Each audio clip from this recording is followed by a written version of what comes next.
নিউজিল্যান্ডের বিপক্ষে বাংলাদেশ এ দল ওয়ানডে সিরিজ খেলেছে, যেখানে 2-1 সিরিজ জিতেছে বাংলাদেশ। এখন বাংলাদেশ এবং নিউজিল্যান্ড এ দল খেলবে 4 দিনের ম্যাচ। সেই 4 দিনের ম্যাচের প্রথম 4 দিনের যে ম্যাচ অনুষ্ঠিত হবে, সেই ম্যাচটির জন্য মূলত দল ঘোষণা করেছে বিসিবি। সেই 4 দিনের ম্যাচের দলে কারা কারা আছে তাই এই ভিডিওর মাধ্যমে জানবো। তাই যারা এখন পর্যন্ত এই চ্যানেলটি সাবস্ক্রাইব করেননি, সাবস্ক্রাইব করে পাশে থাকুন।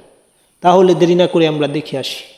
প্রথম 4 দিনের ম্যাচে দলে আছে নাঈম শেখ, এনামুল হক বিজয়ের মতো ক্রিকেটার, আছে সাইফ হাসান, মাহমুদুল জয়, জাকির হাসান, আছে অমিত হাসান, মাহিদুল ইসলামের মতো ক্রিকেটার, আছে নুরুল হাসান সোহান, যাকে অধিনায়ক করে প্রথম 4 দিনের ম্যাচের দল ঘোষণা করা হয়েছে, আছে নাঈম হাসান, আছে হাসান মুরাদ, নাসুম আহমেদের মতো ক্রিকেটার, আছে মুকিদুল ইসলাম মুগ্ধর মতো ক্রিকেটার, আছে এনামুল হক, এবাদত হোসেন এবং খালেক আহমেদের মতো পেসার।